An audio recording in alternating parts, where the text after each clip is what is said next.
hello listeners or YouTubers, wherever you're connecting with this podcast today. We have with me, as always, Dean, my co-host, and me, Queen of the World, Lizzie. And we have an awesome guest with us today, the Silver Fox himself, Victor Black. I like that. Have you been called a Silver Fox before? No, but I like that. I'll have to insist on being called that from now. Yeah, you got to put it on your business card. It's very. Yeah. Or maybe we can take your logo and move it to Silverback. Yeah. Well, that's quite. I mean, I never really talk about it, but that's what it's supposed to imply: the concept of the silverback, and the gorilla that's been around the block, shall we say? So, well, I like the Silver Fox. That's very good as well. Now, Victor is with us today to talk about a topic that really does need to be put in the spotlight and really is not. But before we get there, Victor, do you want to give our listeners a little intro to who you are, what you do, and why you do it, for those who might not be familiar with you? Sure, thank you. So, I guess just a couple of short months ago, nobody had heard my name. I've been, I guess, more prolific in the last 6 months of trying to promote my message rather than myself, you could say. I have been training and competing for 27 years, training for 34 years. I'm 53 years old now. I spent at least half of my career as a natural athlete and half of my career as an enhanced athlete. So I kind of have one foot in both camps, and an appreciation and understanding and empathy for both camps and the transition from natural to enhanced training. My core message, the reason I started to become more and more proactive in promoting myself and my message, is I wanted to try and give something back to the community, give something back to the tribe about what I've learned over the last 34 years about the safer application of enhancement practices. I think it's fair to say that the TRT, HRT community is very well served today in terms of educational, informational content for guys who are using testosterone at what we would call replacement dose. Yeah, there's a number of voices that provide very good quality and credible information to support that community. I think it's probably fair to say there's also been voices, shall we say, over the decades that have, tried to provide education to the more ambitious of us, you could say, those people that are prepared to raise their risk profile into what I would call the unsustainable.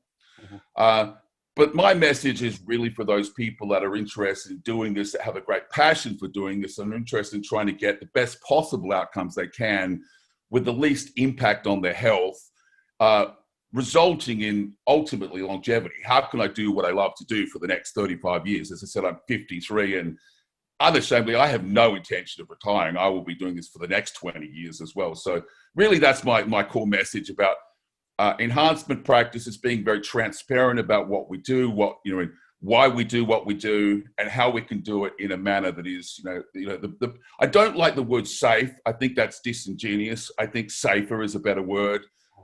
Whenever we talk about these types of drugs, you have to adopt some level of risk once you cross physiological barriers. And once you talk about polypharmacy, but even talk about what those risks actually are, and probably more importantly, how can we mitigate them? What can we do to mitigate the risks of those drugs through our own practices? Absolutely. I've had a few moments in the last few weeks last few months, like you said, that you have been more prolific on Instagram, and I just had another moment now where. I'm assuming, I believe you are familiar with Broderick Chavez, who's out of America. And, Absolutely. The funny thing was when Liz and I first came into contact with Broderick, and I was doing some mentorship stuff through him, and he came out to Australia, I thought, this is a guy that knows a lot of stuff, who hasn't quite just managed to get his face in front of the right people. And I think he'll get really busy once the Australians hear it. And and the other cool thing about Broderick is he had a really, really good way of talking about pharmacy, pharmacology, I should say. Really good metaphors. Really good metaphors, good delivery, right? And then, but he was very much of the message of, I'm going to go hard, and if I die at 40, I'm happy. Completely different. But then in the last few months, it's been similar. I actually remember seeing you on a forum a while back, and you and I were on a similar post saying similar things, and then there was just a bunch of numbskulls basically replying, and you went, "Fuck this, I'm out." I'm done. I've tried my best, but fuck this, I'm out. Because the only thing you prove when you argue with an idiot is that there's two idiots. Yeah. Yeah. Yeah. But now I did confess I've been there many times. I've been the idiot many times myself. I've consumed hundreds of hours arguing with idiots. Don't worry. So. But yeah, there's like almost like an inverse sort of appearance from you in regards to how you've spoken about that, because you're kind of like the Australian version of Broderick in regards to the level of knowledge of application and both also theory, I believe, from my understanding of you. It's a compliment. You have a very good way of talking about it, which I think is awesome. And it's probably at the stage now too where you're about to hit that phase where people are starting to recognize, except you go the safer use model. Not that Broderick is the dangerous model, but he doesn't mind a bit of danger, you know? Yeah, if I can comment about Broderick, because quite unashamedly, he runs a membership site where he provides educational information on this. He gets my $11. I think it's $11 a month. I pay $11 a month. He gets my $11 worth every penny. You know? Yep. I will be honest with you. I don't necessarily agree with everything that he says, but that's not the point. The point is he's very articulate and he has interesting things to say. Sometimes I agree, sometimes I don't agree. And I think there's only realistically, honestly, a half a dozen people in the world that, I put into that camp and I say that guy's worth your money. And if it's $11, give him your money, have a listen to what he has to say. Even if you don't agree with him, one of the things I credit Broderick with doing is he makes me think every now and he says something and I have to go away and have to rethink my position and go, no, I don't agree with you, Broderick, but just the fact that he makes me question my opinion is worth my time and my money, and my time is worth far more than I give him in terms of money as far as I'm concerned. To sit down and listen to a podcast for an hour is worth more to me because I have to, that's an hour of my time. I like you, I bill out at my clients at greater than $11 a month, obviously. So absolutely, a very credible voice and someone I think people should absolutely listen to. Yes, I do agree our messages are similar in some degrees and different in other areas, but certainly someone on my reading list, let's say that. You offer some education in masterclass. Yeah. As well. Yeah. Yeah. I have a membership site. I guess in a similar spirit, it's a little bit different. But yeah, I'm sure you appreciate. I think you guys run a membership site as well, don't you? No, we've considered it. Our bread and butter is one-on-one coaching. And we have some courses in the woodworks, but I wouldn't exactly consider the membership site. And we did a research review thing at one stage, which was kind of cool. Okay. Like, you could be a member to that. You could get some coaches' reviews of certain research pieces every 2 weeks. Research isn't sexy though, Victor. Yeah, it's just not. Yeah, it's. I will be honest with you. I have, and even I shouldn't say this, but I'm sure when you consider that we are talking about millions. I'm not exaggerating. We're talking about millions of users of these compounds today, millions. And when you look at the half a dozen credible voices in our community, and when you look at their following, it's always disappointing to see just how few people are interested enough to do nothing more than click on the guy's Instagram post. They're not that hard to find, and yet every single voice that I talk about is undersubscribed. There's nobody out there that is, overwhelmingly, like, everybody's listening to what they have to say. Every single voice that I listen to is massively, massively undersubscribed, which says more about the community than it does about those individuals in terms of, it's really not a community in a wholesale sense that is interested in research and is interested in the underlying technical discussions. Yeah. And so I try to bring the bridge between those two things, to have one foot in the evidence-based community and one foot in the practical application, and try not to be too dry and try not to be, I guess, spend too much time. Like, you can spend hours and hours and hours down the rabbit hole of clinical evidence and literature for very small effect. So I try to be the bridge between those two communities to the best of my ability. Yeah. He's a pharmacology superhero. Oh. Not all heroes wear capes. You mentioned having 1 foot in application, 1 foot in theory. May I suggest having a third foot in posting nudes, which will definitely get you following. Honestly, I don't think anyone wants to see me nude except my wife, maybe. I just think that when people take photos with their shirt off or slightly sexy, their following just shoots up, and it just seems to matter so much more how you look than what you know, and it's very disappointing. That, you know what, the funny thing is that I actually agree with, I mentioned to you before we started the call that we're all learning, everybody's learning, and what I'm learning at the moment is how to do social media marketing. Yeah, and I agree with you. I create what I think are fabulous posts that are like, to me, if I had access to someone that was feeding this information to me 25 years ago, when I would have, I shit you not, I would have wet my pants, you know, that such a resource exists. And then, you know, today, you know, people are more interested in seeing what I look like with my shirt off than, you know, some really insightful, you know, post about the application of these drugs. So I do agree with you. It is frustrating. But the good news is, the thing that keeps me doing it is, it's what I call one mind at a time, or one heart at a time. I find that if you can connect with an individual, they tend to become very loyal followers, and then the next one, and the next one, and the next one. And over the last, you know, the last few years, my following is very small, but it is slowly growing, slowly, and hopefully in, you know, another 5 or 10 years time, we will have reached a tipping point where it will become, you know, more common than it is today for people who want to educate themselves about the application of these compounds, rather than just, you know, dive in where angels fear to tread, as it were. Yeah. What I love about our audience, your audience and Flex Success's audience, is the people that follow us are following us for our content to learn. Whereas somebody that might have 500,000 followers, they're just adding photos to their wank banks and not really making any dent in anybody's education or upskilling. So even though we might have a smaller following, I think the lives that we impact in a positive way are greater.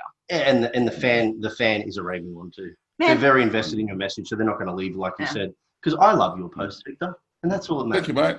I appreciate that. But let's get into that's reason enough to keep going, right? Well, I'm your one mind today. Job done. Maybe you can win Lizzie's heart by the end of it.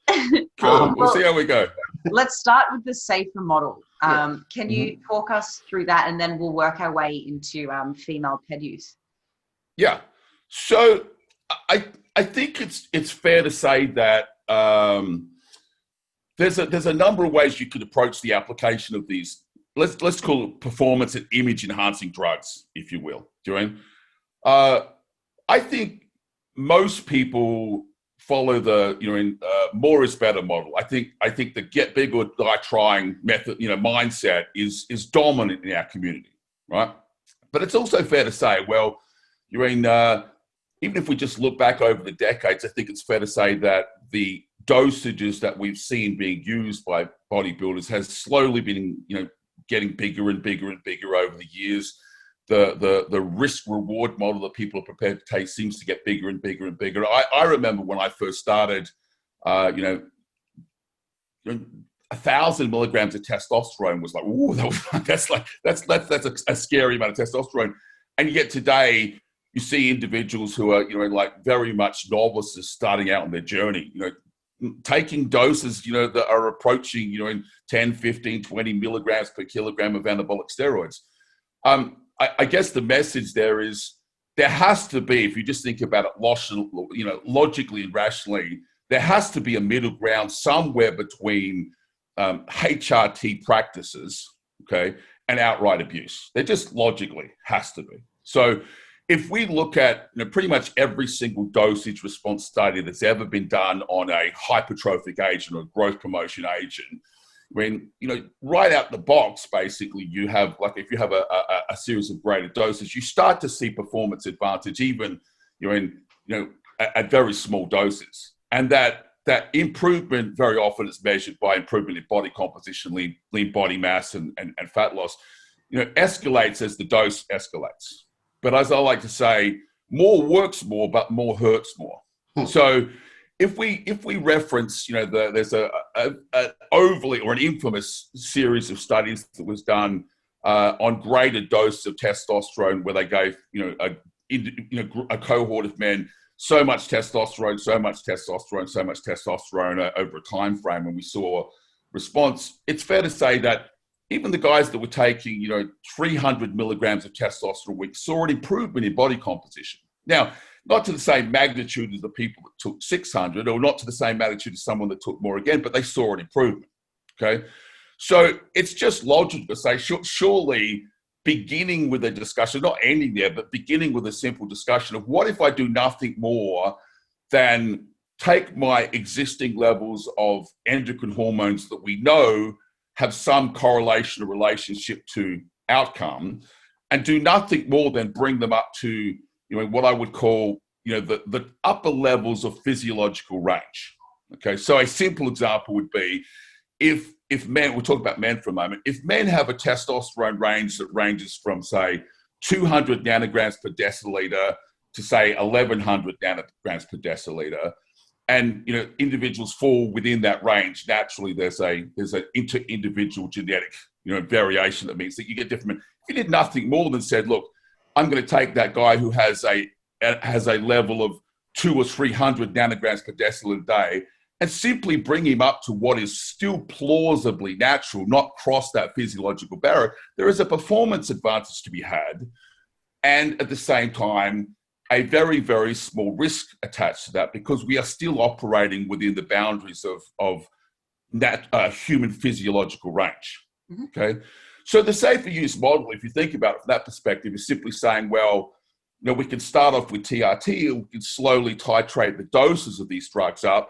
initially up to a threshold of physiological range, and then at a level just outside of physiological range, then we can keep going and keep going and keep going, where we're looking for a relationship between the therapeutic benefits of using these drugs and balances against the toxicities of them. We don't need to use, we don't need to set ourselves at 5 times the natural level of testosterone to get an outcome. And so this is the argument. If you go online and you talk to people about, the starting level of drugs, most people today are still saying, you need to start on 600 milligrams of testosterone a week. Now, I don't know whether people know this or not, but that would place you, 3 or 4 times over natural range of TRT. If you did nothing else than, say, take an individual who's a healthy young man who's eating well, training well, has good sleep management and stress management practices in place, and double his existing testosterone range today.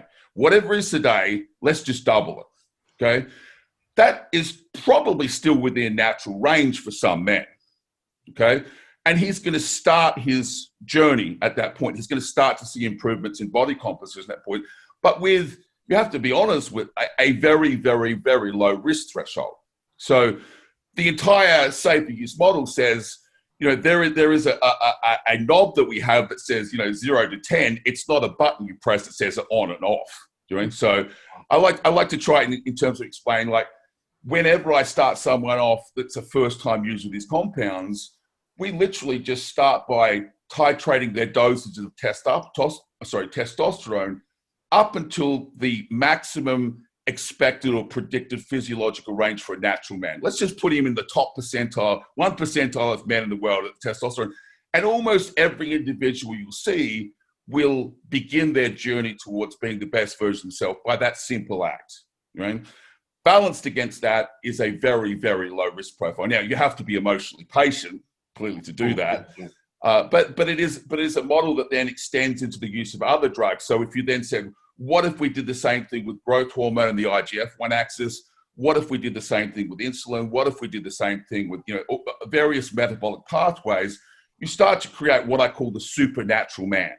So an individual walking around with implausible hormonal levels. No human being looks like that, but they're still not across the physiological barrier really on any one of these individual markers. And so they're kind of like walking around like the Russian Superman, as it were, that guy that was genetically engineered just to have the most fabulous endocrine profile of any human being in the face of the planet.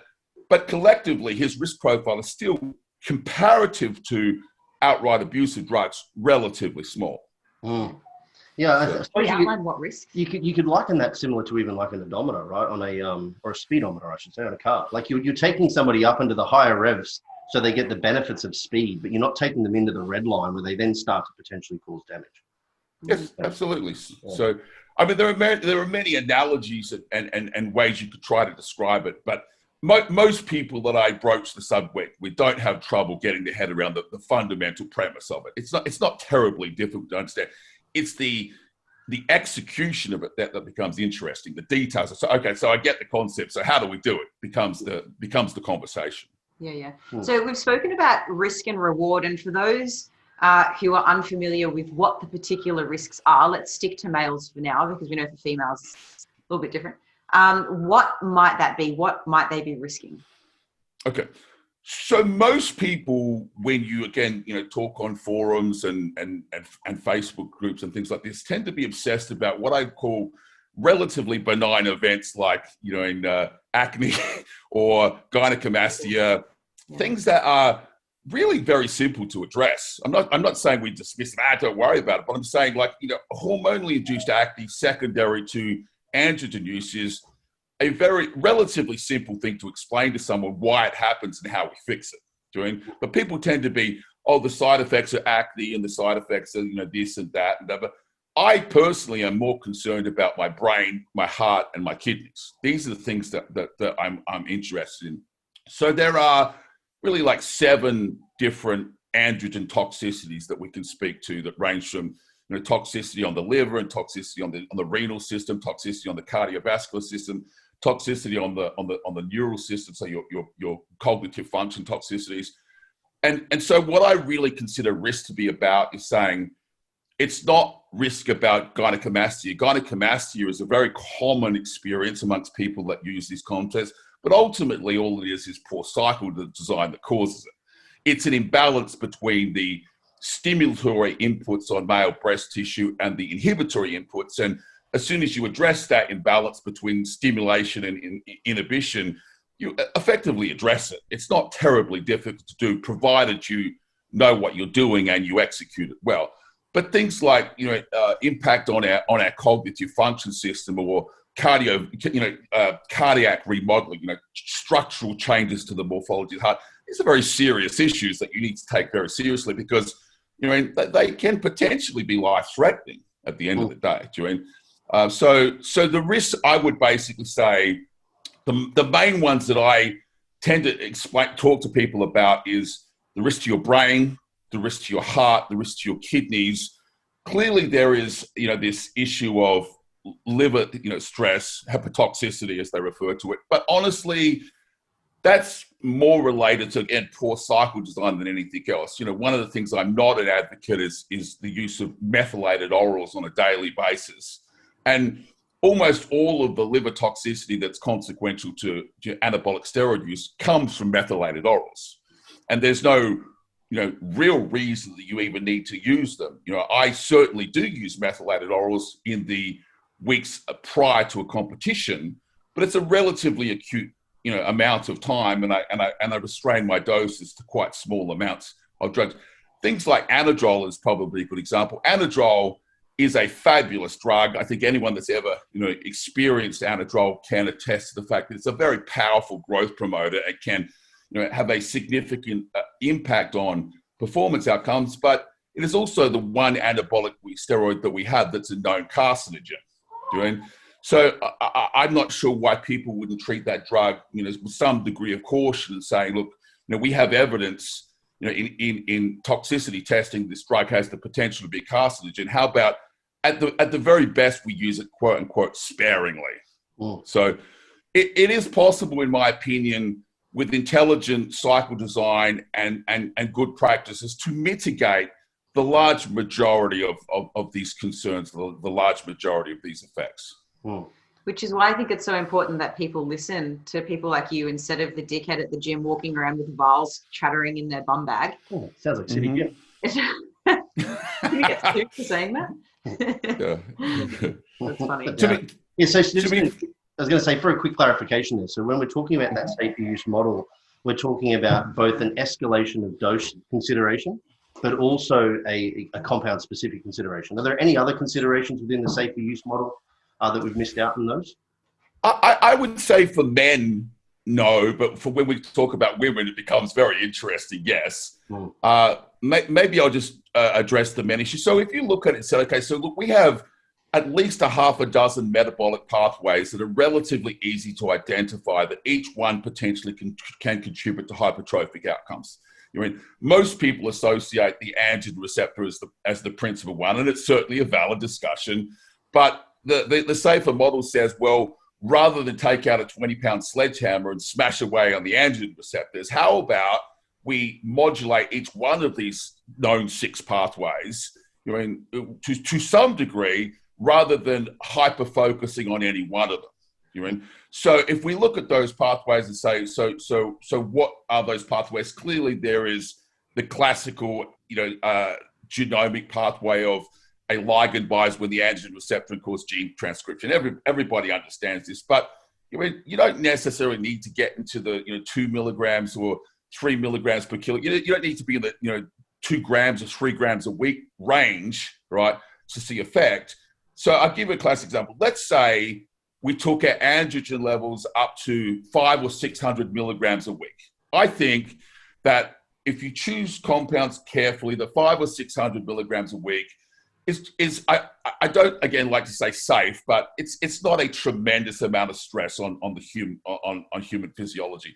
But rather than keep going and keep going and keep going, what about we then turn our attention to one of the other pathways and say, okay, so how about a little bit of this, a little bit? So if someone was to say to me, so describe the safest possible performance enhancement model, what would it actually look like? I would argue, rather than someone, say, taking 1,000 milligrams of steroids a week or 1,500 milligrams of steroids a week, I'd say, well, how about a little bit of testosterone and a little bit of recombinant human growth hormone, and say an insulin sensitizer like metformin or berberine, and a little bit of insulin itself, and a little bit of this, and a little bit of this, and a little bit of this. So in other words, you're not even potentially even far outside of clinical therapeutic range on each of these potential things, but it's a very symbiotic relationship where 1 + 1 + 1 + 1 = 3. Now, the traditional way of approaching this is you take as much steroids, you keep escalating the dose of steroids until you get to what would be seen as the maximum plausible threshold before you move to the second pathway. Does that make sense? Yep. This is how traditionally, and even you'll hear guys saying, like, you don't need growth hormone yet. You don't need insulin yet. You're only taking 1,000 milligrams of steroids. You don't need it until you get to 3,000 milligrams. 3,000 milligrams a week.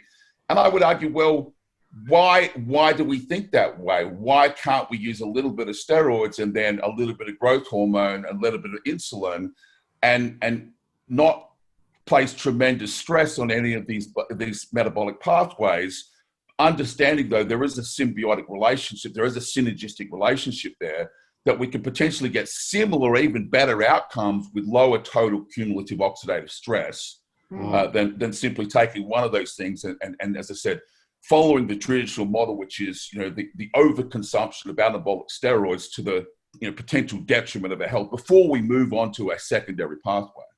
Yeah, I feel like this is almost like a misnomer that's come through the bodybuilding community, where the term that I hear a lot that I fucking hate is you have to earn the right to use growth hormone. Like, what right do they need to earn? And that is that they're like, if you're not escalated above the maximum, then why would you add an additional compound? And I think that kind of comes from the fear of this concept of that polypharmacy equals negative, without the context of what the polypharmacy is. Yes. Like you're suggesting here is that a lot of that sounds like bad language, but it makes sense. Multiple is a nicer word. Multiple different pathways being stimulated to the minimum effective dose without the risk of side effects, and then escalate thereafter. A stir fry of drugs. Yeah. Well, I would go one step further and say, to me, the success comes when you say, look, I need to manage stress. I need to manage sleep. I need to manage my nutrition. I need to manage my training. I need to manage. We were already living in that culture already. It's not one thing that produced the magic here. There's already a number of pathways that we need to invest our time on. And so if you think about it, it's really not counter to our culture to say, well, androgen receptors over there, and yet we have estrogen receptors over here. And the stimulation of the estrogen receptor is a hypertrophic pathway in its own right. So, why would we not consider estrogen as a potential performance enhancing tool, in its own right, sort of thing? Instead, we have these people say, well, estrogen is bad. We need to crush estrogen and we need to force as many androgens into the system. We go, well, if you understand, these pathways, you understand there is absolutely merit to having, gene transcription at the estrogen receptors, because that will directly contribute to hypertrophic outcome in its own right, even if you don't, stimulate the androgen receptor. So we look at the androgen receptor, we look at the estrogen receptor. we look at growth hormone, we look at insulin, we look at insulin sensitivity, we look at this, we look at this. It's almost like the best analogy I think that resonates with people is we're building a race car. When you build a race car, you don't buy a $500 piece of shit and try and wedge the largest turbocharger you can under the bonnet. That's not a race car, that's a Hoonmobile. A race car, you upgrade the brakes and the steering and the suspension, and you go through the thing and you upgrade all of the different systems, right, that you can potentially upgrade, even by a relatively small margin. And if you do it intelligently and in a well-constructed way, you'll end up with a machine that will outperform the Hoonmobile and last many times longer. Sure, the Hoonmobile might take off from the lights real fast, but it's going to grenade itself some way down the line. And that's really the approach of saying, we're just going to use quote unquote steroids. I go, no, I'm going to build a race car. I'm going to put better suspension and better wheels and better tires and better brakes and better cooling system and by a relatively small amount, I'll upgrade these things. And you over there, you're going to buy a Toyota Corolla and you're going to get the biggest turbocharger you can and wedge it under the bonnet. That's not a race car. So you're playing the long game. Yeah. Well, I think that's the only way you get to play the long game, because people often ask me, and I would say it's true, when you talk about longevity, it is implied you have to take your foot off the, quote unquote, you have to take your foot off the gas somehow. You can't just punch it down and hold it down for 35 years. Yeah. So the most logical thing to do would be to say, okay, so let's not overdrive any one of these pathways to our detriment. Let's modulate each of them in an incremental fashion so that we get a response with minimal stress incurred. With that comment in mind, Victor, would you then propose that it would likely be safer to do a longer and extended, lower but well-controlled cycle repeatedly over time, as opposed to doing a shorter but extremely heavy cycle, that requires a lot more braking at the end? 100%, but with the caveat we're talking about men. Yeah, for sure. Okay. Yeah, time, for sure. So for men, I have guys, so this is the what I call the supernatural model. Imagine if you said, right, so testosterone replacement therapy today is considered to be 2 milligrams per kilogram, but most guys are using 200 milligrams straight out the box, right? So how about you take 250? You have to just take a leap of faith to say that incremental 50 milligrams doesn't come with no risk, right? But the risk attached to another 50 milligrams is quite small, but it places you at probably, for most individuals, now you're outside of physiological range, okay? All right, so when you get to that point, how about we just stop there and I give you 2 units of growth hormone, right? And how about I give you, let's say, 5 units of Humalog insulin post-training? Why do you ever have to stop? Why do you ever have to stop? Well, that's a very good question that you ask, Right. A lot of people stop because it's been 16 weeks, Victor. Well, they stop for 2 reasons. Either the amount of drugs they use is causing a degree of toxicity that needs to be washed off, right? It's evident that they're creating a toxicity, and that can manifest itself in ways that you can see visually or you can read through biomarkers, through blood work, okay? Or alternatively, it's just cultural. That's what we do, isn't it? We do it for 20 weeks, right? And then we take a certain amount of time. My argument would be I certainly agree. If you're going to take 2,000 milligrams of testosterone, you cannot take that forever. That's just naive in the extreme. But you have to give me the argument why you can't take 250. Let me give you an example. Back in the 90s, there was a tremendous amount of work done on androgens as male contraceptives. Okay, it really never took root as a therapeutic practice, and principally because its success rate wasn't simply high enough. Okay, that degree of the application of androgens certainly causes infertility in a certain number of men, but for it to be a contraceptive practice, we need it to be like 99.99% of men, right? And it simply wasn't that many men. Like, it was a large number of men experienced basically FSH shutdown, and consequently to that, they stopped producing viable sperm and effectively became infertile while they're exposed to this compound. There were guys using 300 milligrams of testosterone, 400 milligrams of testosterone for years, right, under medical supervision. It's very different than looking at 2,000 milligrams of drugs a week and say 250. So I go back to my original point. if you said, all right, so 250 test, 2 units of growth hormone, a little bit of insulin, like 5 units of human insulin. Now, I'm not going to lie and piss in anyone's pocket and say that's never going to get you to the Olympus stage. Let's not fool ourselves. But we're talking about most recreational users want more than natural.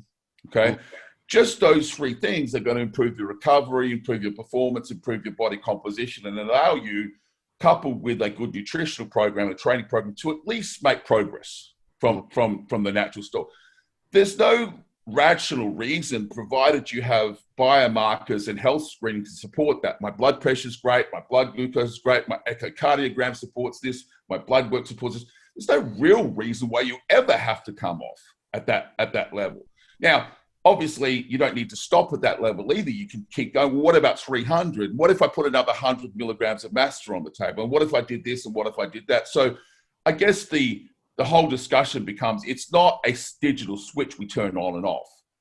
It's a sliding scale that it is quite plausible that smaller amounts of a greater number of drugs applied very effectively mean that you create a situation where you're walking around as a supernatural man and you don't have these periods of very high elevations of exposure risk and then interceded by the need to take breaks, as it were. And the truth is, if you think about it also through practice, most of the guys that blast and cruise, when you actually look at their cruise, they're cruising on that anyway. Yeah. Do you know what I mean? They don't come down to physiological levels. They're taking, I'm sure you know who Jordan Peters is. He's a very high profile. He's very transparent. I appreciate his honesty. His cruising dose is kind of what, more than what we're talking about. So even when he, quote, comes off, he's using more than that.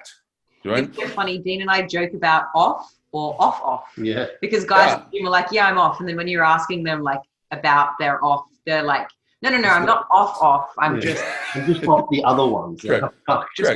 Yeah. So I mean, this kind of earmarks the concept of again that Rogers put forward is this longer, lower, and slower. Sure, absolutely. And the thing that I love with what you're talking about here is that you're looking at actual biofeedback and biomarkers to determine the impact of the drugs that you're utilizing.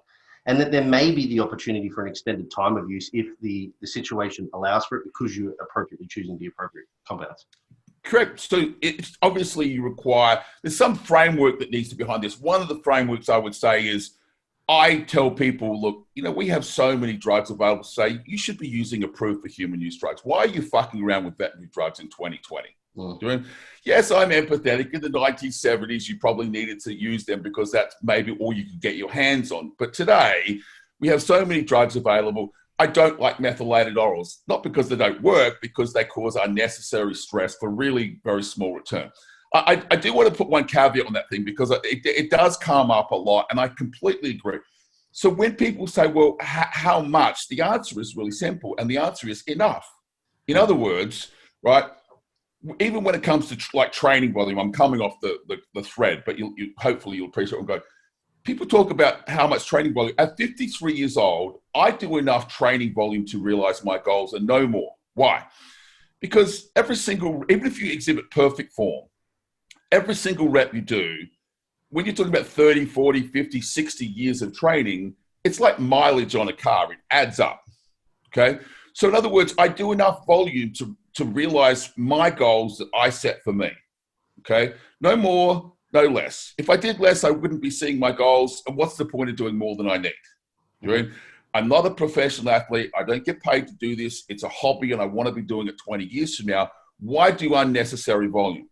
Why do unnecessary anything? Why would I spend 80 hours working a week if I can realize an income and everything I want for 40 hours a week and spend the other 40 with my family and doing things I like to do? Why do more than you need to do is the point I'm making, right? Mm-hmm. So whether you're talking about training volume or whether you're talking about drugs, the answer is how much do you need to do? You have to do enough. So in other words, for that guy over there who's just starting out on his journey, who has a very good genetic response to these compounds, okay, it's that much. And for that guy over there, it's this much. But the point is that we start off a relatively small amount, what I would call clinical dose, right? And gradually and slowly titrate up on a needs basis. As we need to titrate, we titrate. So that we are constantly and relentlessly moving towards our goals, whatever they happen to be. This is not the way people plan drug cycles. They arbitrarily lay down a dosage based on some recommendation from a guy down the gym. That's what he used, rather than this is what I need to fulfill my goals. Now, if I find an individual who has good sleep hygiene, who has good stress management, who trains hard, and I watch him, and that guy says, look, I need, like I said with Jordan Peters, he's a very large man, right? If he says, look, I need 400 milligrams a week of androgens to maintain my current tissue mass, I have tried to lower it down and I cannot hold my size at that point, great. Doing. But what I would argue is that that dosage is different for almost every individual on the face of the planet. And you should figure out what that need is for you and then use that amount. And by all means, I'm the first person to say is, why would you spend the time and the money on that we do in this community and everything we invest in it to be held back from your goals for the want of another 100 milligrams of drugs? Put them in by all means, but don't put them in unnecessarily. Don't put them in when they're not needed, because all they will do is you're spending money and you're creating stress unnecessarily. Okay. And let me close that statement off with one last thing. What it takes to maintain tissue once you have acquired it is vastly different to what it takes to create it. Okay. So at 53 years old, I walk around about 260 pounds off season, right? We all just kind of went through the difficulties of COVID period. I think it was a very enlightening experience for a lot of people. The amount of training volume that you need to do to maintain existing levels of tissue. I mean, you think about just food. From a food point of view, literally that means maintenance calories, right? So I need maintenance calories, I need maintenance volumes of training, and the amount of drugs that I need to maintain tissue mass is much, much less than I need to grow, right? So the whole premise here is by following this thing saying, I don't know necessarily that I need to get much bigger, but if I wanted to add 5 pounds of tissue, I can, because I don't walk around in a state of perpetual stress on my body, unnecessarily taking drugs. If I wanted to add 5 pounds of tissue at my training age, everything, the stars would need to be perfectly aligned. Okay. My sleep, my stress, my food, my training, my drugs, everything would need to be perfectly lined up. It's not that it's not possible to do, and I do it. And I'm all for that. And if someone said to me, look, I need to raise my risk profile to realize that goal, I would go, great. My whole premise though, is most guys that use these drugs do not think in these frameworks. They're given cycle plans by some guy down the gym based on, well, that's what I think the pros use, or that's what I think you need, as opposed to, look, I've sat down and I've worked out a way of, slowly titrating my dose over time, finding out what stimulus I need for me as a genetically unique individual, and adding dose on a as required basis to realize my goals. That takes a bit of work though, and people would rather be on Tinder. It's funny you said it, because I had a consult with a guy like 3 months ago, and he told me he's like 24 and 750 megs a test. And I was like, why 750? And he goes, oh, the guy who I used to get my help from said, that's what the big guys use. Oh, okay. I was like, cool. But this is the mindset. This is the common mindset, correct? Yeah. But you're not playing with Barbie dolls here. We're playing with our own bodies. It's like, if it's not worth putting your energy into your own longevity, what are you going to put your energy into? Well, I suppose, and this is a good little segue into the topic that we really want to discuss, which is, pharmacology in women, because there's a far bigger risk profile, obviously, for women.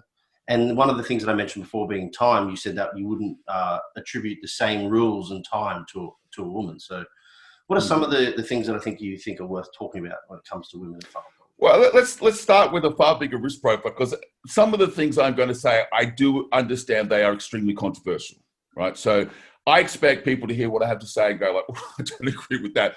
But at least if it puts the flag in the sand for them to think about later on, they can come back and think about when you want to have a intelligent, logical, rational conversation about performance-enhancing drug use in men. There's a couple of areas that you can delve into to learn. One is the medical application of these compounds in, basically the therapeutic application of these drugs. There's a lot of clinical evidence to look at, in that regard.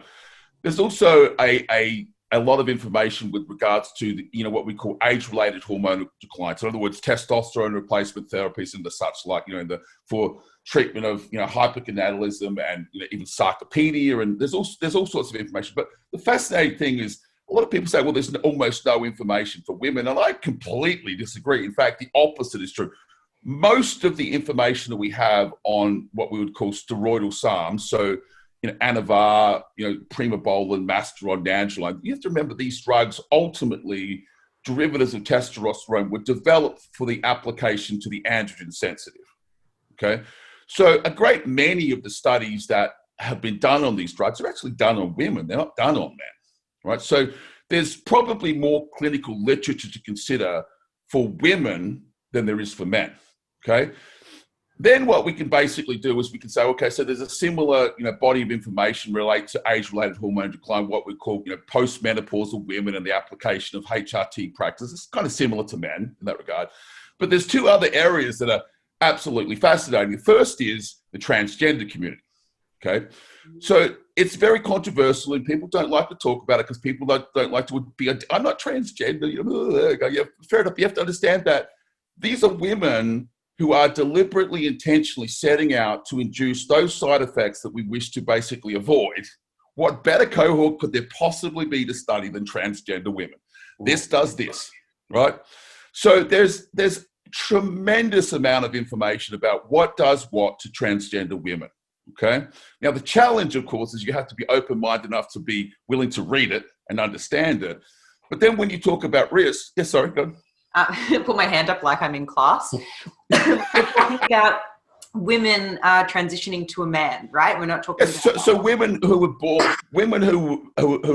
born as a female, let's call it, the wish to be identified as the male sex, right?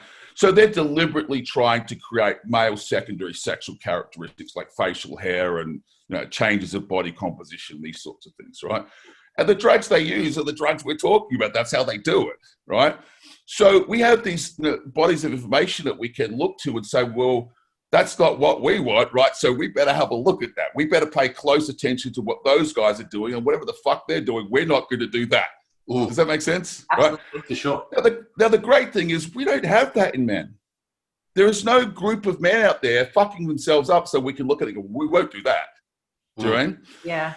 So what a fabulous body of information. But again, will you ever hear this? Nobody talks about this body of information. Now, what does that body of information tell you? Apart from those cosmetic appearances, right, which may be deemed to be undesirable, understood, right? It's not less safe for women. You could give these women these doses of drugs, and when you look at them and you go, well, we're talking about things like lipid profiles and cardiovascular health profiles and cognitive function profiles. You're talking about, if you mean it's not as safe for women from she's going to grow hair and she's going to look like a man perspective, I understand. The risk men have is you could fucking die. Do you know what I'm saying? So when you say it's less safe for women, you mean superficially, really, in the grand scheme of things. It's a superficial discussion. Those women want to look that way. And so the medical community, the doctors are willing to raise their androgen levels to help them look that way. It's not affecting their health. It's not giving them renal disease. It's not giving them heart disease. It's not giving them cognitive function. They're growing hair and they look like men. Right? So when people say safe, let's clarify what you mean by safe. Do you mean cosmetic? Because men that fuck it up can die. Right? Women that fuck it up will have a beard. Do you know what I'm saying? Like, I know that's not good, but there's a difference between death and I have a beard. Yeah. Yeah. Right? Okay. So just to be clear, we have fabulous data on what happens to a woman when you raise her androgens levels to that of a man through the application of testosterone. So in other words, women naturally produce testosterone to this level. We're going to artificially raise her androgens to that of a natural man, and we can watch the process. And we can see what happens. This changes to a voice. This changes to a skin. This changes to a body composition. This changes to a facial hair, et cetera, et cetera, et cetera. But those are relatively superficial things, if you understand what I mean. Things we want to avoid at all costs, by all means, but not really dangerous. Do you know what I mean? And so then there's a fourth body of information you need to consider, and that is, again, this is extremely controversial, but I find it fascinating. You have to understand that most elite female athletes, right, suffer some type of medical condition that means they produce more androgens than normal women do, okay? Very often that is associated with a condition like PCOS, okay? But there is a interesting discussion that says, well, it's not PCOS, it's something else, and we can talk about what that is in a moment. So in other words, if you look at elite female athletes, they are individuals with that cohort that are not using steroids at all, but their bodies produce androgen levels far in excess of what is considered normal for a woman. And that is why they're elite female athletes at the end of the day. Now, conditions like PCOS are not fun. There's all sorts of, bad shit that comes with that, like insulin sensitivity and all sorts of problems. But it is fair to say that they do have, hyper levels of androgens. And the hyper level of androgens is consequential to their performance enhancement. Okay. So let's say you had two clients that came to you, one woman that came to you that said, look, I'm natural, I don't take anything, but I have PCOS, and look at my testosterone levels. You go, holy crap, you've got the testosterone levels of a natural man, right? Are you going to basically, do everything in your power to suppress that, or are you going to leverage that to your advantage, in a performance setting? And then you have another woman that comes along that says, I want to duplicate that artificially because I want to compete with her. It becomes this very complicated ethical dilemma. You have to understand the reason they're elite female athletes is they produce androgens far in excess of normal people. Okay, to the point whereby, there are studies, again, fabulous information on this, where they're looking at, there are lots and lots of elite female athletes that have testosterone levels in the 150 to 200 nanograms per deciliter range. So you're going, holy crap, how could she possibly have that? Because she has an underlying medical condition that produces that outcome. We spoke earlier about a young lady that you have some experience, let's not name names. That's her condition. Yeah. So that's what underlies that outcome that we were talking about. It's like, wow, that's impressive, right? Not a tremendous amount of steroids at play here, but heightened levels of androgens available to an underlying medical condition that has a flip side that means, but she also suffers from insulin sensitivity. So there becomes some problems with fat. Just a quick clarification, insulin resistance? Yes, correct. Yeah. Yes. So most women that have PCOS have heavy levels of insulin resistance. It's something we need to address. Yeah. So the point I'm making by that is simply saying this: it becomes this interesting moral dilemma. You're saying, well, hang on a sec. All these elite female athletes are walking around with androgen levels that we would deem to be unacceptable if we were artificially creating them, but they are actually natural. So how do we view that?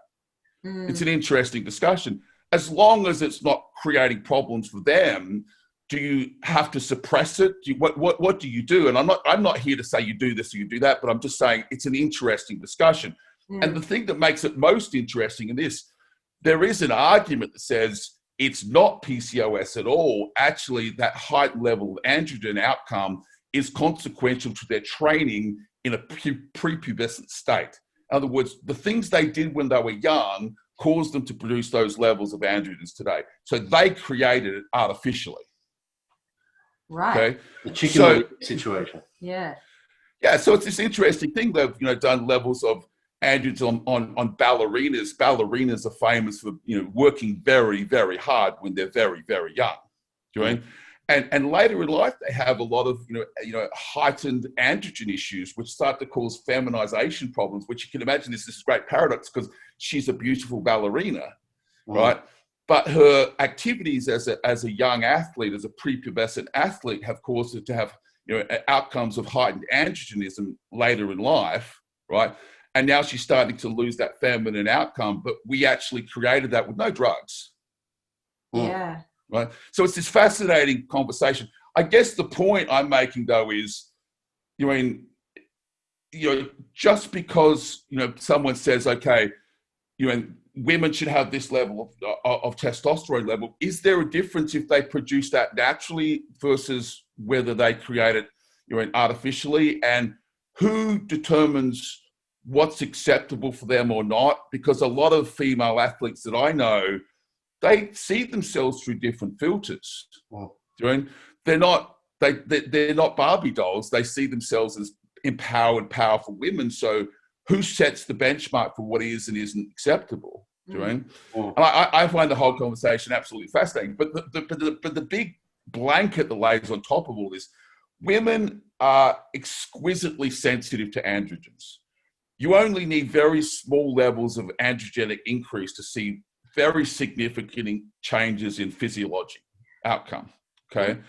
And so therefore, it's a very interesting and complicated thread, and there's a thread you can pull on that talks about the supernatural woman, as we were talking about the supernatural man.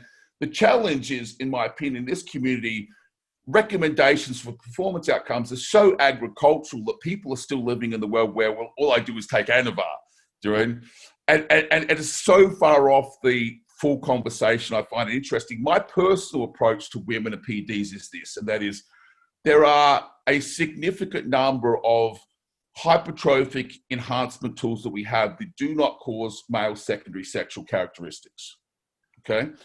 So we begin with those, right?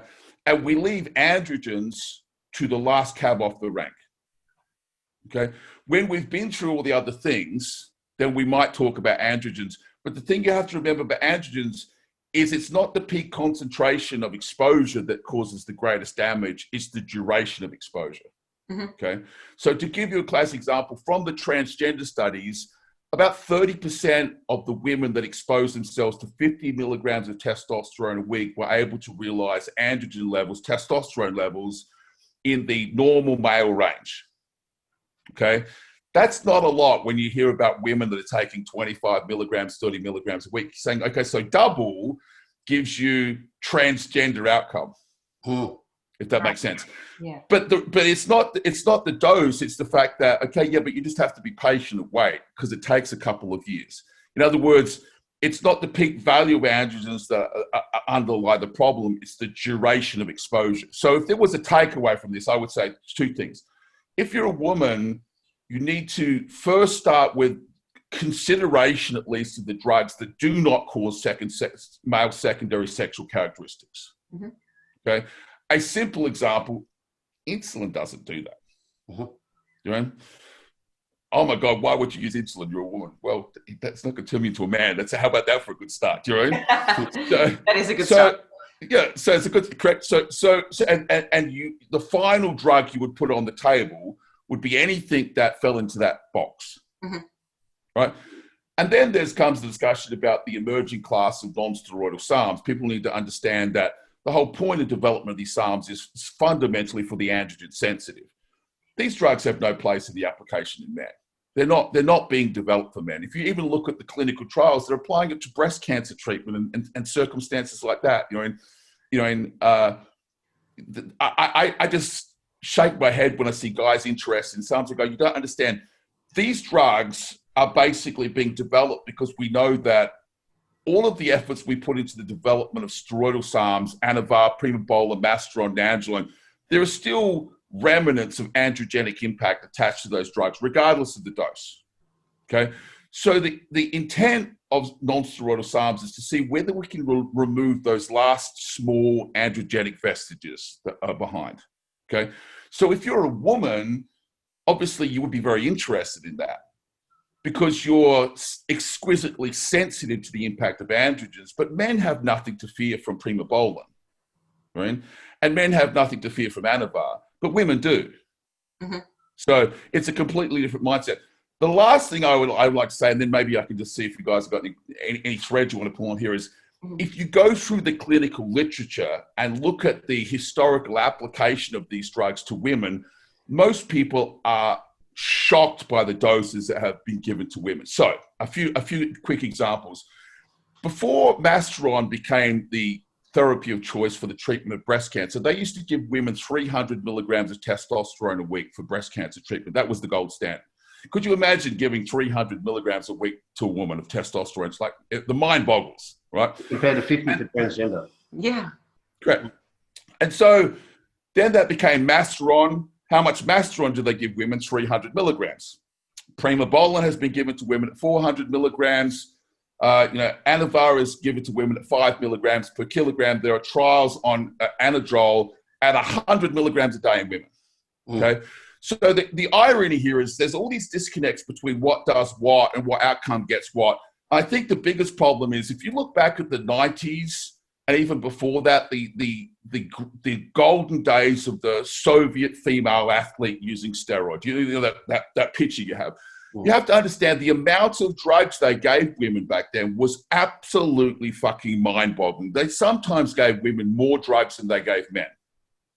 Okay? The greatest the largest dose of an anabolic steroid in human population is 1,200 milligrams of primobolan a week to women.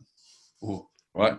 So again, if you put it into context, so in other words, the medical community were prepared to give 1,200 milligrams a week of primobolan to women, right?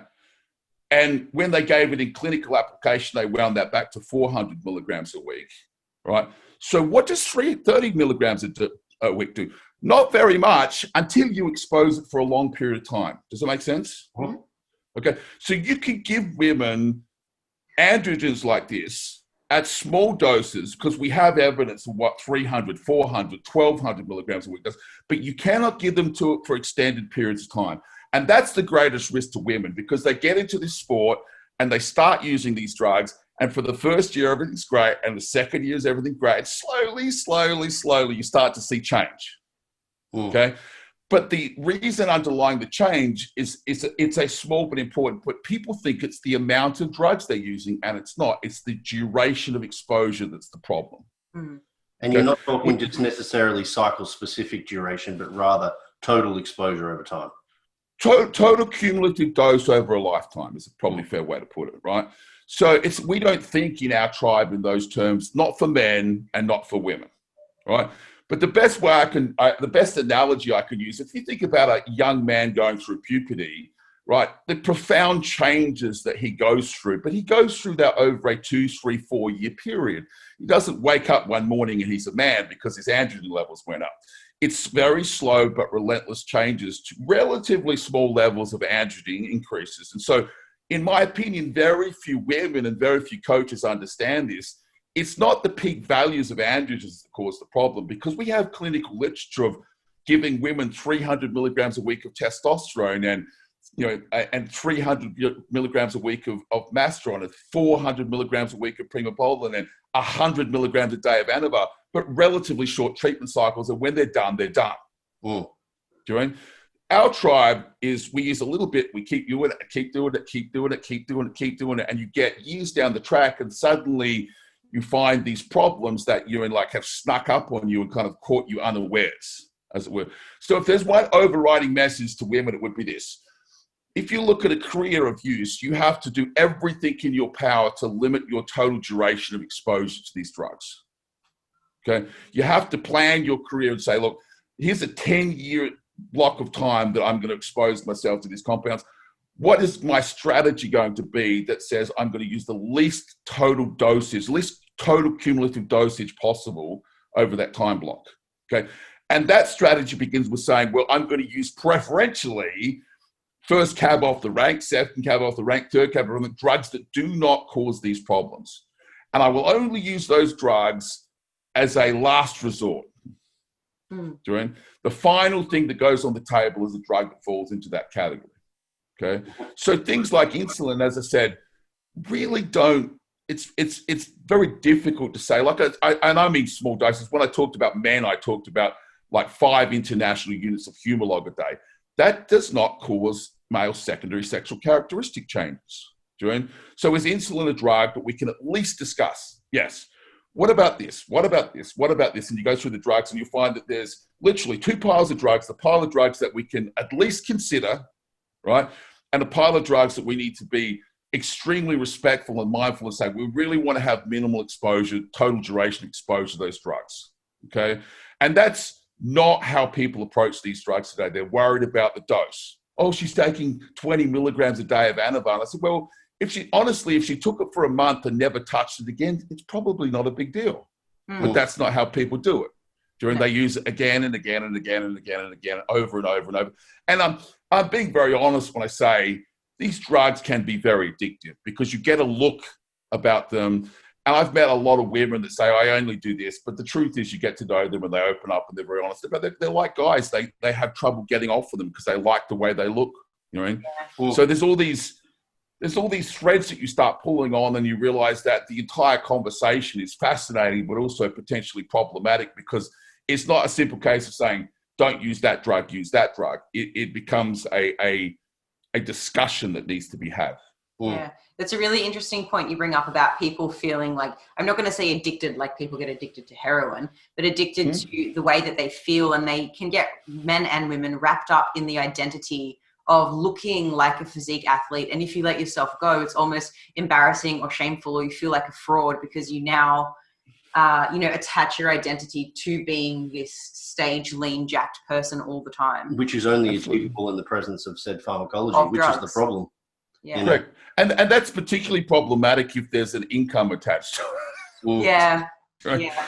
It's like very hard to, like if not only you have an identity, but you have an income attached to that can be tough. That can be tough. I know a lot of, more men than women, guys who've had health problems, kidney problems, things like that have, really needed to walk away from this lifestyle, and they struggled. They kept coming back, and their problems just got worse and worse and worse. And, they ended up in a far worse position than they started at, because they simply didn't have the self-esteem and the right mindset to be able to walk away. So yes, it's absolutely a problem for both sexes. For the purpose of enlightenment, because you are sort of casually just talking over the fact that there are quite a few opportunities of different or varying drugs that women could use that are non-androgen, non-impactful to the androgen status of them as an individual. Would you be willing to rattle off some of the considerations for those compounds? Because I think like a lot of the people I talk to, they do generally just believe that there is Anavar, and that's it. That's your option. And I think a lot of people miss out on the opportunity, at least to know that there are available compounds. They don't necessarily need to know how they work. That's a conversation to basically have a consultation with someone like yourself, but rather just that the opportunity is available. Do you mean under the banner of anabolic steroids, or do you mean in totality? I mean compounds that are non-androgens. Okay, so let me just make a statement about anabolic steroids first, if I can, and then I'll jump onto that list. Okay, it's kind of important that people understand that really from when testosterone was first synthesized back in the 30s, that the researchers realized that if they were going to apply these drugs for therapeutic benefit to androgen-sensitive individuals, they needed to try and bias the anabolic androgenic ratio, right? So all of the drugs that we know of, nandrolone, masteron, primobolan, anavar, anadrol, winstrol, all of these drugs came out of that pursuit. It was about trying to, either increase or at least hang on to the anabolic component, right? And then play down, diminish, whatever adjective you wanted to describe the androgenic nature of it. So all of these drugs, you would basically say, have the therapeutic index of less than 1, which basically means they are classified as steroidal SARMs. They are effectively tissue selective to a greater or lesser degree, right?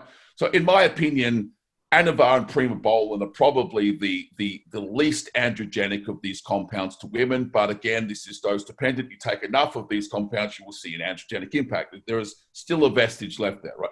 So the current generation of SARMs, as I said to you before, are trying to pick up that thread and pull on it. So that would include drugs like ostarine and the other LGD433 and drugs like that. So if I was a woman, you would really begin your conversation with saying, okay, so I should put the steroidal SARMs on a piece of paper, because they certainly have a place. I should put the current generation of non-steroidal SARMs on a piece of paper. They certainly deserve a discussion. There are absolutely issues around, do we have evidence that they are clinically safe and effective over long term? And that's a discussion, but they belong in that discussion because, drugs like ostarine are in phase 3 clinical trials. In my opinion, that's close enough for us to at least be talking about them. Okay. I don't think it's fair to say, look, we have the same degree of safety and efficacy data we have as something like Anavar or primobolan, but we have enough to have a conversation about ostarine today.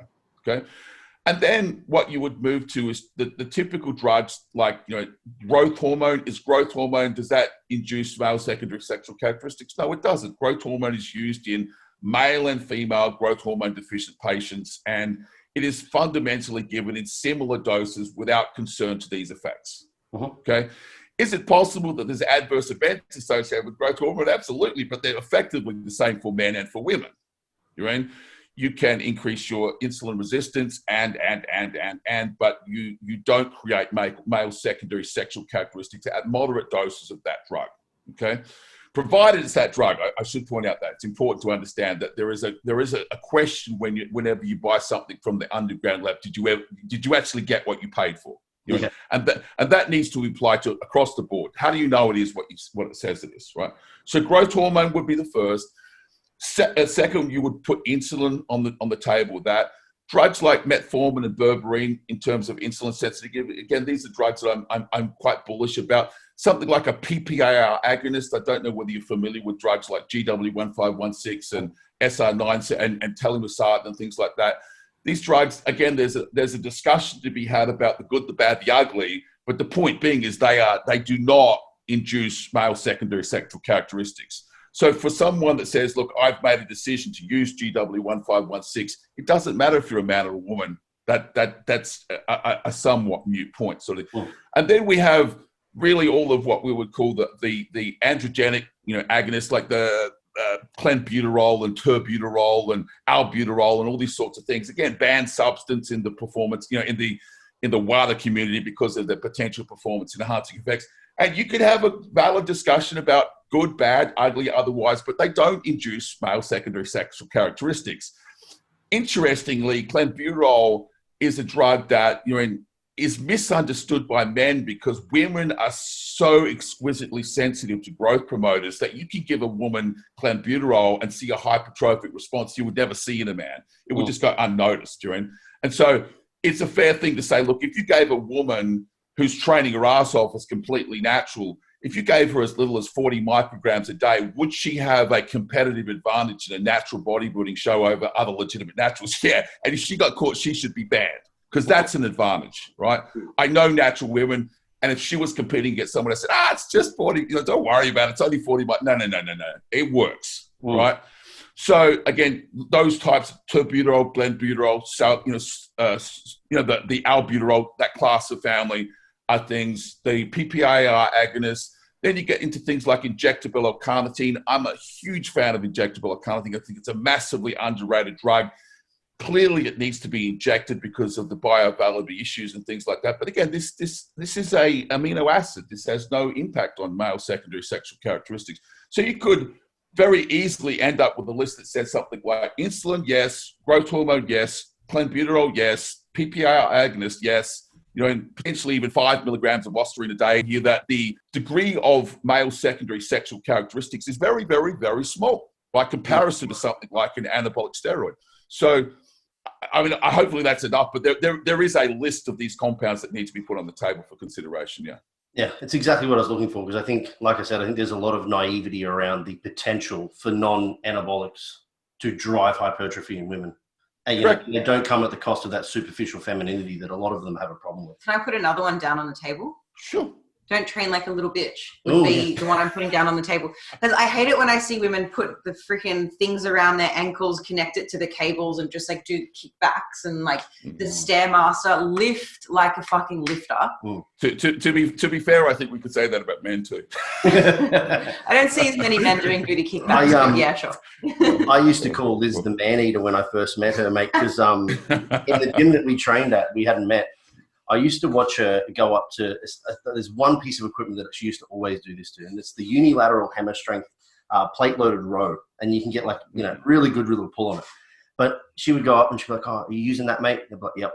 Do you mind if I work in? And they'd be like, yeah, if you want, Then I'll have to take all the plates off. Yeah. And they'd have 2 plates on there. And she'd be like, no, that's cool. And they'd be like, oh, okay. And then she'd always say, another plate or 10? And they'd be like, 10.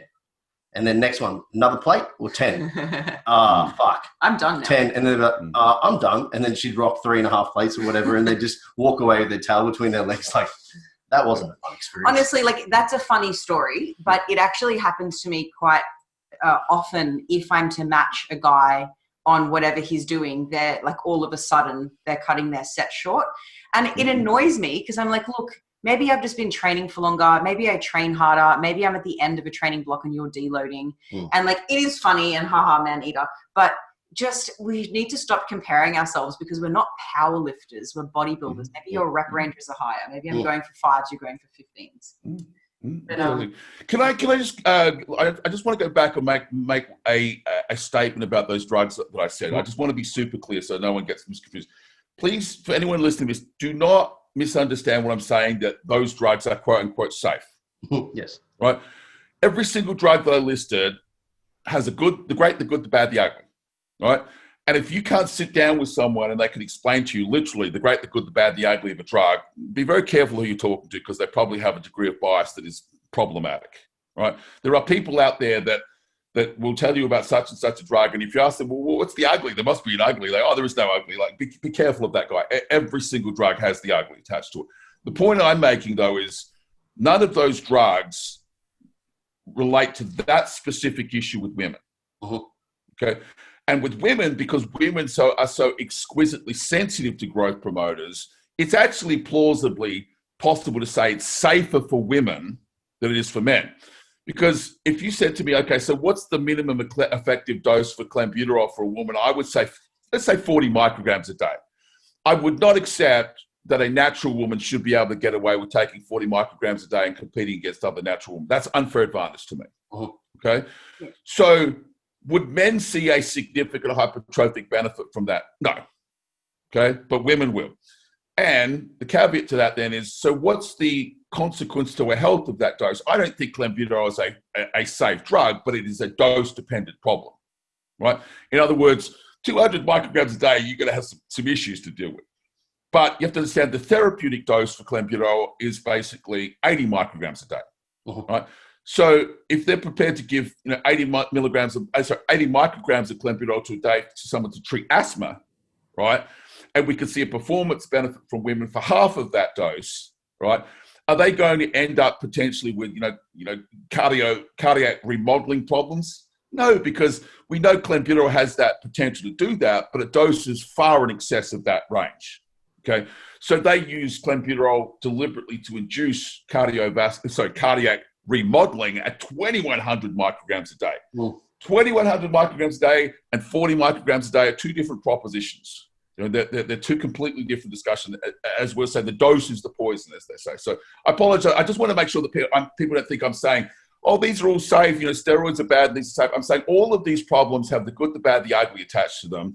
The thing is they don't have is that particular issue, which is what we need to be concerned with women. So we start our discussion, right, at that point, and we leave androgens until the very end of the discussion, because that's what androgens bring to the table, the escalation of those issues. So, you know what I love about getting advice about gear from guys like you, Victor? You're not selling them to people directly, so you don't have. It's like getting advice from a car salesman on which car to buy. The answer is the most expensive one, darling. Correct. A lot of people are getting their gear advice from the people who are selling it to them, who have a vested interest in selling them lots of drugs, the most expensive drugs. But this is independent advice.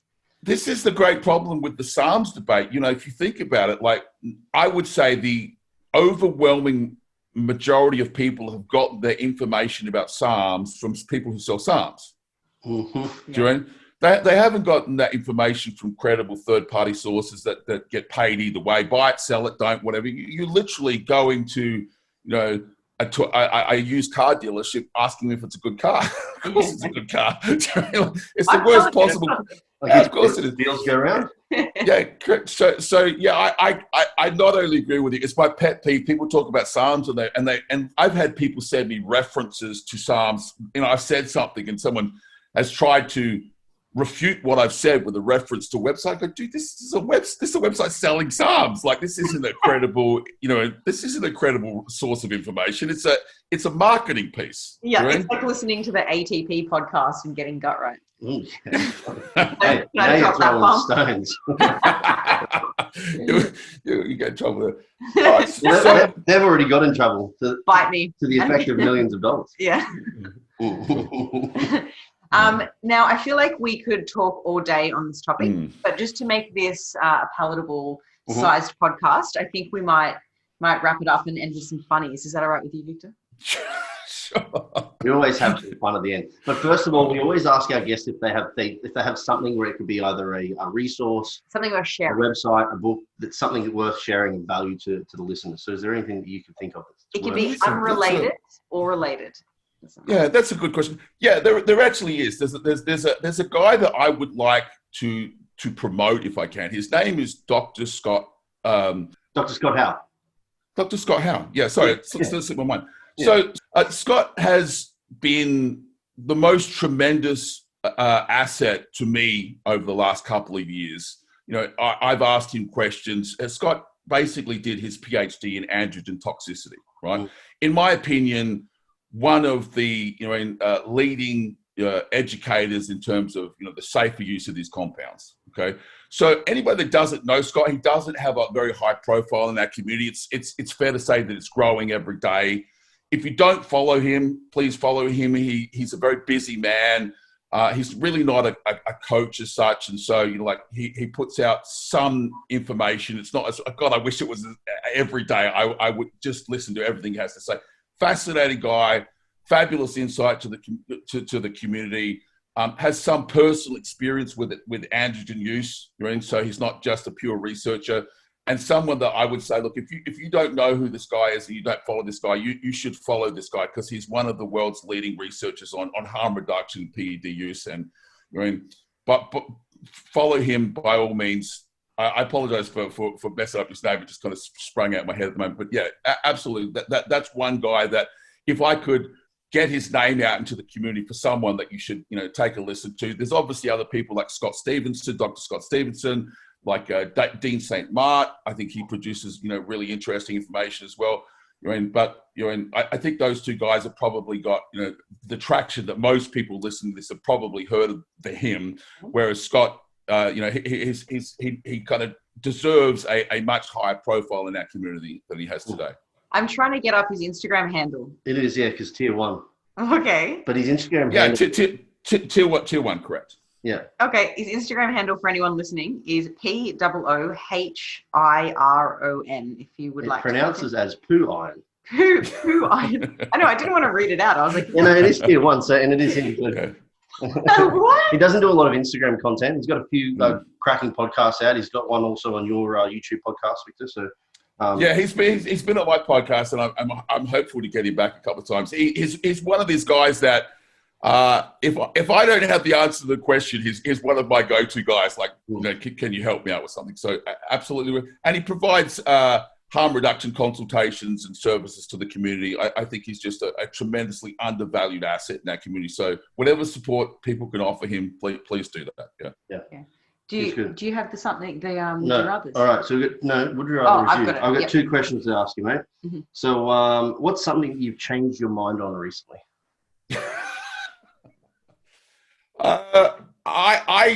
That's interesting. I'll make it about business because I actually thought that by providing a membership site that was very low cost and had high quality content, that it would be, embraced by our community like passionately. I thought it would be, just an overwhelming success. I'll be very honest with you. I have had to change my business, the direction of my business, because I don't think that we're at the point yet that people are interested in paying for educational information on this subject.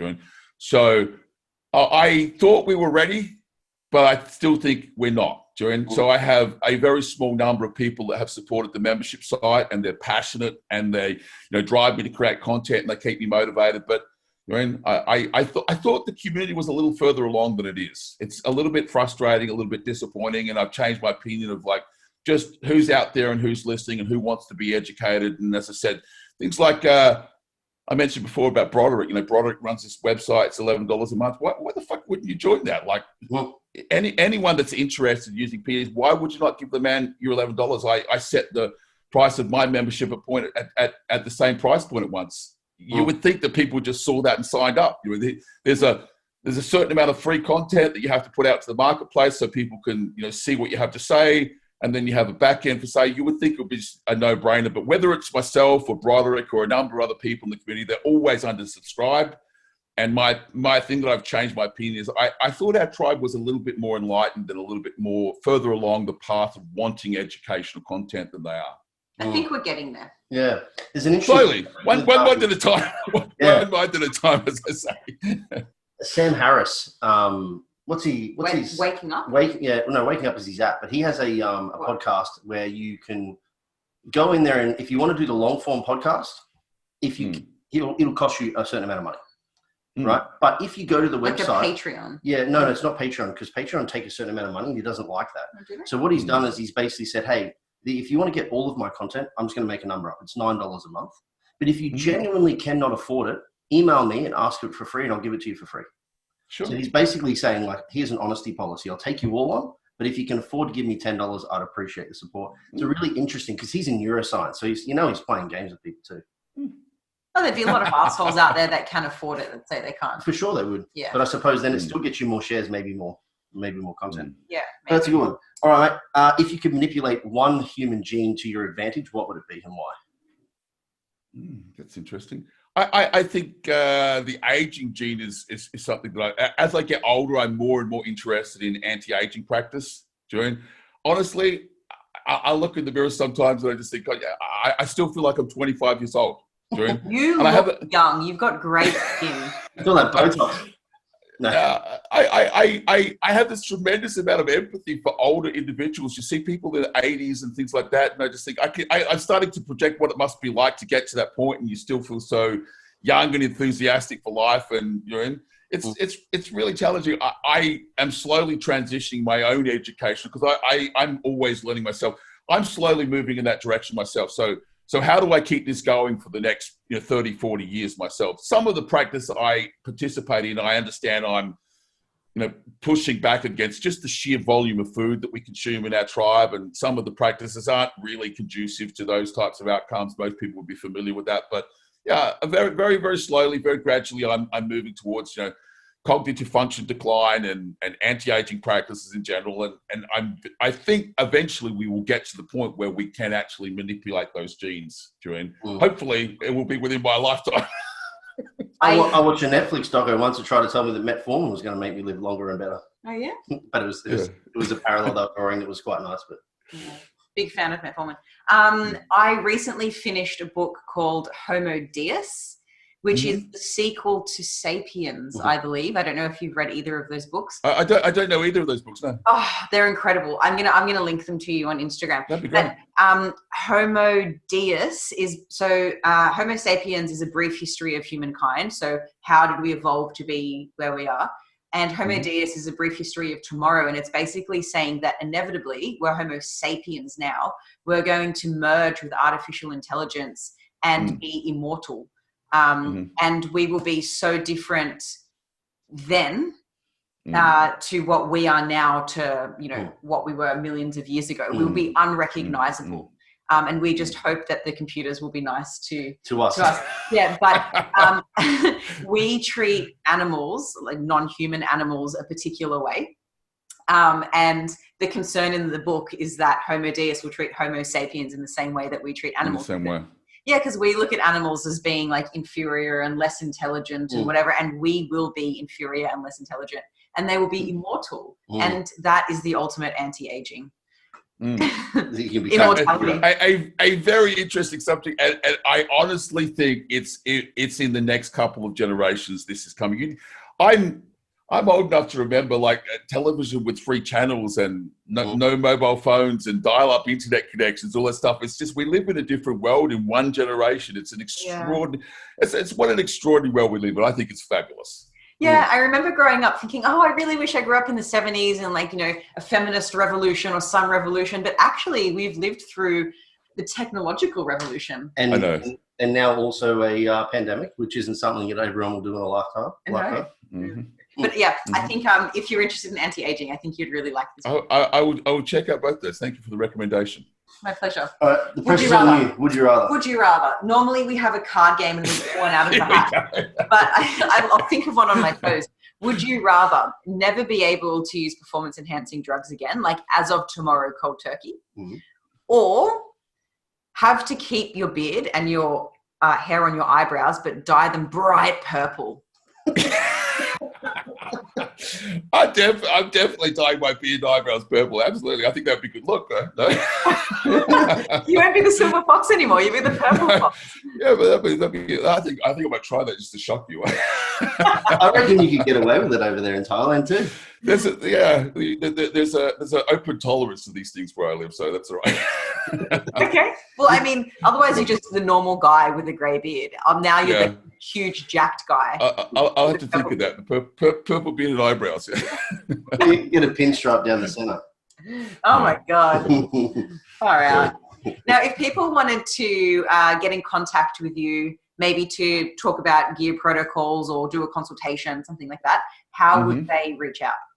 Okay, so I run a website called Victor Black Masterclass, which is that membership site that I talked about. But I think probably the easiest way is if you hook up on the Instagram profile again, same username, Victor Black Masterclass as an Instagram profile. If they click on follow, I regularly post like updates and information and things I find insightful about the enhancement, the training, the nutrition aspects of what we do. So I appreciate anyone's interest in what I have to say. Thank you. Yeah. Easy to find, and the content is awesome. Mm-hmm. Cool. Thanks for coming on, and thanks for your time and sharing a bit of your brain with us. Great. It's been a pleasure, guys. I hope I know I speak very quickly. I apologize if for any of the listeners if I spoke too quickly, but hopefully there's at least some interesting flags in the sand, things you can go back and think about and reflect on and see whether that challenges your existing ideas or not. And at any time you've got any questions, you're interested in this space and you would like to talk to someone and get an opinion, I'm more than happy to come on the show if I can be of value. Awesome. Sounds great, mate. I'm sure I've already got more questions, so there'll be another time. Yeah.